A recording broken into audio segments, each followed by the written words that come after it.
Yeah. Hi, I'm Hannah Kincaid. And I'm Jessica. And we are both editors for Mother Earth News and Mother Earth Living. And today we are going to embark on a pretty exciting culinary journey, and that is making fruit leather with the kombucha Scoby. Yes, you heard that right, the Scoby. So for those of you who have made kombucha before, you know that you get the little Scoby at the bottom of your jar, which is the bacteria and yeast patty, kind of like a cellulose patty. Yeah, it's like a circular thing. Yeah, that it actually turns your tea into kombucha. And if you make kombucha, your Scoby will grow and grow and grow and grow until you can give it out and you can put it in your compost pile, but you start wondering, what am I gonna do with all this Scoby? So we have this great book that's been really inspiring to us. It's written by Hannah Crum, and it is called The Big Book of Kombucha. And so this is where our recipe is for today for making our fruit leather with the Scoby. And it is a big book. It is a lot big of book. stuff in here. Yeah, it has tons of instructions for specific kombucha recipes, but then a lot of really creative outside the box ways for making food with a Scoby. I saw there was recipes for sauteing up your Scoby and making like a pad thai with the Scoby. Yeah, I have never heard of such a thing. Yep, That's there's pretty instructions awesome. for making jewelry with dried Scoby. All right. And there's just a lot of really interesting health information. So we carry this book at motherearthnews.com/store. And we also carry the Scobies that we'll be using today and the dehydrator, which we'll be using to make our fruit leather. So, okay, Jessica, do you want to go ahead and get us started on how to make our leather? Yeah, absolutely. So this is a very simple recipe, and again, we use this this recipe as inspiration for our fruit leather from the Big Book of Kombucha. You're really only going to need a few ingredients, and we've kind of had them prepared for you so that we can just throw it all together. So you're basically going to make what you're going to do is make like a Scoby smoothie and throw it in the dehydrator. So we're going to use this blender here and puree up the Scoby. So if we can reveal this. Boom. There's our Scoby. So this was something we got, like, again, from the store. It kind of comes in this little kit, this little bag, and it has like this like starter liquid in with it as well. I think it's about like a cup of liquid maybe. But yeah, so for those of you who aren't familiar with Scoby, it's quite the interesting specimen. It is, and Scoby, I read, stands for Symbiotic Culture of Bacteria and Yeast. Yes. So it's an acronym. That's why it's always capitalized. Yeah. All right, I'm gonna pour this in the blender, and we're just gonna puree this up first. And then after that, we're going to add the fruit for our fruit leather. So let's... And the nice Scoby and in easy. this recipe really just helps us get that kind of elastic, tacky consistency that you go for fruit leather. I didn't really taste the kombucha a whole bunch in the finished product. It's maybe a little bit tangier than a traditional fruit leather would be. Right. But you can really smell the kombucha as your fruit leather dehydrates. So that's kind of an interesting little tidbit about it. So I'm going to turn this guy on once I've turned the power strip on. So we're just going to pulse this for a little bit. All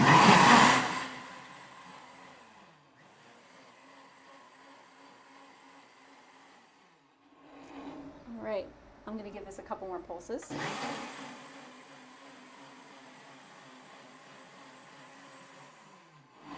And there you have it. Nice, powerful blender has completely pureed that Scoby. So there's a little bit more to using Scoby beyond just, you know, we just have extra Scoby and want to use it up. But other things like, you might have mentioned this earlier, but about the probiotics and how when we dehydrate it, it'll still most likely retain some of those probiotic elements to it. Absolutely. People are wondering what it smells like. Oh. It smells like kombucha, but not super strongly. I felt like the smell is the most intense during the dehydration process. Yes, yeah. So if you give it a waft, like you're in science class again, for those of you who aren't as familiar with kombucha, it has a very strong, like, vinegary smell to it. Little sweetness to it as well, but yeah, that's kind of the big... So like picture like an apple cider vinegary smell. Yeah, with kind of fruity undertones. Yep. So this is our Scoby. So next we're going to add the fruit. We have a mixed berry mixture right here. So I think it's blackberries, raspberries, and blueberries. And then what we did was we added a sweetener to it and heated it up just so that it starts to break down. You know, it's not like frozen or not just sitting there like, you know, not all like soft or anything. So instead of using like white sugar, we just guesstimated with a squirt of honey, which will help in the dehydration process to help hold things together. Yeah, I would be curious to experiment with maple syrup or molasses too. Could we kind of get an additional flavor in there? Absolutely, and you can kind of use whatever you'd like. With this fruit leather, we'll show you guys later, we actually used mango, which is one of my favorites. Yeah, and that came out looking like this. All right, so there's all our fruit. So we're gonna puree this up now that we have everything all together, and that'll kind of complete our little Scoby smoothie. Okay.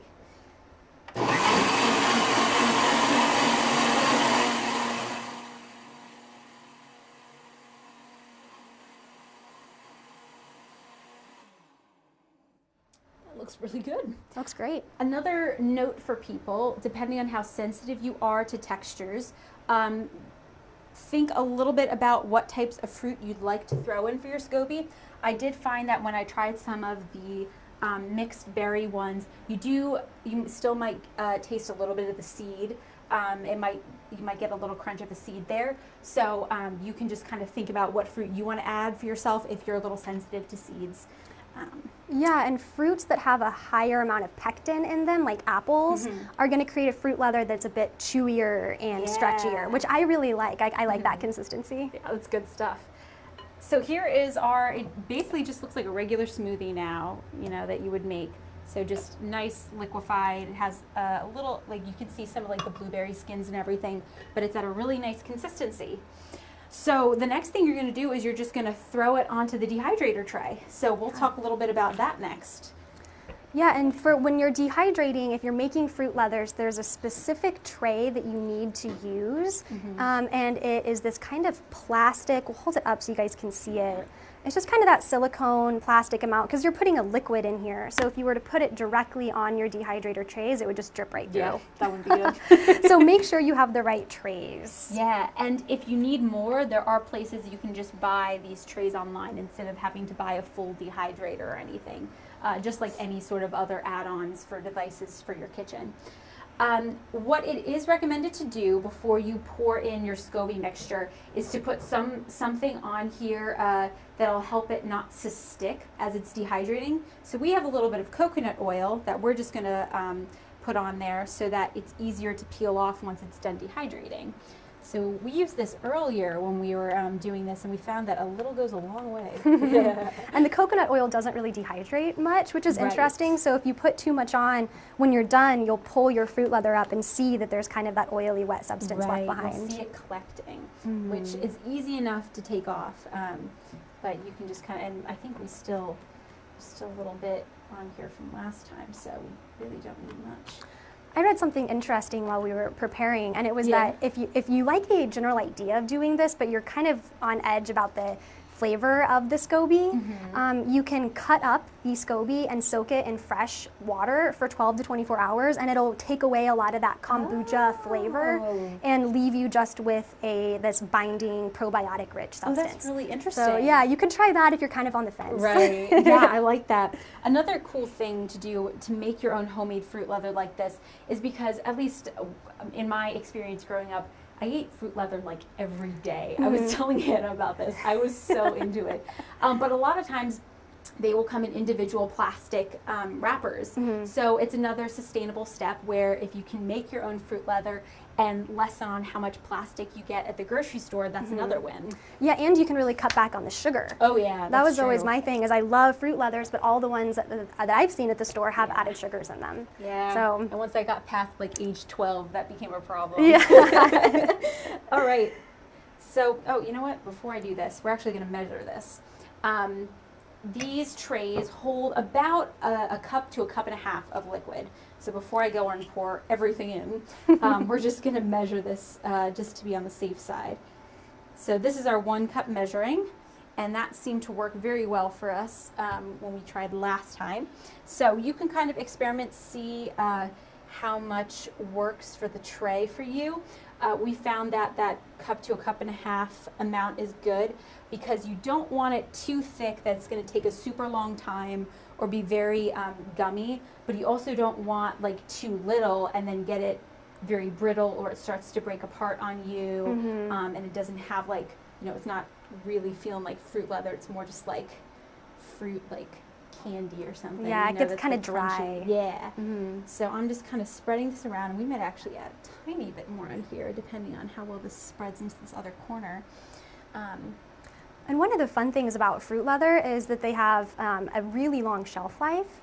So you can, you know, make a big batch using your homegrown berries or homegrown fruit. It's a really fun way to preserve what you have. Yeah, I thought that's such a cool thing. Like, you know, if you can be there for every step of the process from growing your fruit and then putting it all together at the end, that's another win. You could use homegrown fruit, honey from your beehives, and then you could try to dehydrate these using like a solar oven or the sun, and you would have grown and processed them completely using your own produce off grid. So it's a pretty fun snack. And they're really great too for like hiking, if you're into hiking or backpacking, road trips. Yeah, really versatile. All right, so we have it all spread out very nicely now. So you can see it's not super thick on here, and we still even have like a little like piece here that you kind of see the bottom of it. But yeah, you just want to get this nice consistent thinness across the tray. And then when you're done, like Hannah was saying, you keep it in this tray, and then when you're putting it in the dehydrator, it's recommended you put it up on the first 2 trays. So you can see with our dehydrator, we have numerous little shelves right here. So when you're dehydrating things like, you know, apples, sweet potatoes, things like that, you can put them on all the trays here. For our fruit, we're just going to keep them up at the top ones. So when you do that, you're just going to put the lid right on here, and it just stacks in. And it's another important thing to make sure you have these shelves on underneath. You don't want to just put one down here. It helps with, I think, with some of the circulation in the dehydrator. So once it's up on top like this, what you're going to do is you're going to set your time and temperature. So it really depends on what you want to do. It's kind of like a slow cooker, I think, where you kind of choose your temperature, you choose how long you're going to start it going. I think for this guy, we had, let's see if I can see it. So there's temperature. So I think we have it on 130 right there. So I'll keep it on that. And then I'm just going to set it for a few hours here. So I'm going to do like 8 hours and just have it start up. And depending on the temperature you choose, that will help decide how long it's going to be dehydrating. I think on other dehydrators I've seen like 135 for like what, like 4 hours or something like that. And her recipe calls for from 12 to 36 hours. Yeah. So I think it's really going to depend on the type of dehydrator you have and the temperature. How low can you go? Right. And you can always go back and check on your fruit leather as it's starting to dry. If you're noticing that it's really not like going for very long, like it's not really drying up that well, you can like bring up your temperature, you can let it dehydrate for longer. If you start to see that it's really like, it's getting really fast, you can, you know, take it out early, just keep monitoring it. But the great thing about a dehydrator, kind of like a slow cooker, is that you don't need to stand there and keep watch all the time. And what's cool about this one is this will also, with the timer, it'll just turn off when it's done. Nice. Which is very nice. That's so, great. If people want to leave it overnight, that's something that they can do just like a slow cooker. Love it. And then another thing you can do with your fruit leather is play around with some different spices and seasonings. Right. So you could, if you have some homegrown basil that you wanted to mix in, we've got this chili lime powder that we absolutely love. It's so good. It especially tasted really good on the mango. I didn't sprinkle it on the berry ones, but who knows, it might taste good on that too. It could. It probably is. So you can really experiment and get some different flavors going on. Yeah. So this is dehydrating now, and so obviously we're not going to sit here for 5 hours. That would be excruciating. So we do have a finished product right here, as Hannah had shown before. Yeah. So this is our mango one, so it's a little bit lighter colored, and you can see what kind of looks like reddish streaks on it. That is the chili lime powder we sprinkled before we started dehydrating it. So then it all dried up really nicely. It did. So when you're done, you really just peel it off. Again, if there's any sort of like coconut oil residue, you can kind of just wipe that off really easily. We patted some of this dry a little bit to get some of that excess oil off. And then what we did with our mixed berry one before is we tore it up and we made them into little strips like this. So that's what we're going to do with our mango one. So I do have a little knife here. We can cut up our strips. Oh, great. Yeah. So let's see. I'm excited to try this. Yeah. But that is really as easy as it is. You really just throw in a few ingredients, puree it up, put it in your dehydrator, let it sit, and then you're done. And you have a really good snack for a lot of different purposes. And can you tell us where you got the book, or where people can get the book? They're wondering where you can get the book and several of the other stuff. Yeah, people are wondering where you can get some of these materials. So we actually sell the book, packages of kombucha Scoby with starter tea in it, and the Weston dehydrator on our stores. So you can access the store on Mother Earth News or Mother Earth Living's website. There's a tab at the top that says store. So, and there's also a comment with all of the links in this video, so you can log in and purchase them from there. So, you know, and our stores are really great places to look around, because a lot of those products are curated by our staff. It's books by authors that we work with, products that we've vetted. So, you know, we always, you know, just have fun in there. Click around and see what you see. Yeah. So we're going to give this a little taste. Yeah. I did tear off a piece for you too, Hannah. Okay. I changed my mind about the knife. You can just tear it as well. As you can see, it was very easy to tear. So here we go. We're rolling them up, but depending on what spices you put on them, you might want to eat it a little bit slower. I love it. Logan says, thanks, Hannah. Yeah, And Jess you're is welcome. doing a great job. Logan's been tuning in for a while, and she's Oh, really loving it. Hi, Logan. you. Thank you. So glad you enjoy our videos. Yeah. We always love hearing from everyone who's watching, whether it's just saying where you're from. I think one of our last videos, we had people from like across the ocean in Ireland, and it was so exciting just to have people give us a wave, give us a question. Do we have any other questions or comments about dehydrators? Not a lot of questions, just a lot of excitement about the fact that you're making fruit leather and that there's Scoby in it. Yeah. It's really good. To kind of describe a little bit of that taste, we put some of the seasoning on here, so it does give it like an extra kick. But you're not like biting into this and tasting just pure Scoby or something. And the Scoby is really well blended in there, so you're not getting any weird like grizzly bits or anything like that. And depending on the fruit that you have, you also get a little bit of the mango in there as well. So it's really good. And I know I can say from my own experience, I'm very new to the kombucha and Scoby world. So I was a little like, is this going to taste okay? And I really love it. It's awesome. I wasn't quite sure about it either. We've got someone from Turkey watching. Really? Oh, That's hello so from cool. Turkey. So yeah, these are a gluten-free vegan snack you can make with homegrown ingredients. Pack up, take on the road, super long shelf life, and just a total conversation starter. I mean, Oh yeah. It's always fun walking around our office, sharing what we've made, and then saying what's in it, and seeing our reactions. yes, after Positive they've stuff. taken. Positive oh yeah, stuff. absolutely. Well, if we don't have any more questions, we'll go ahead and sign off. But thank you so much for watching. You can pick up all the materials for this project at motherearthnews.com/store. And we hope you tune in next time. Thank you. Bye. Bye. I want to eat all of Good. this. I know. It's so good.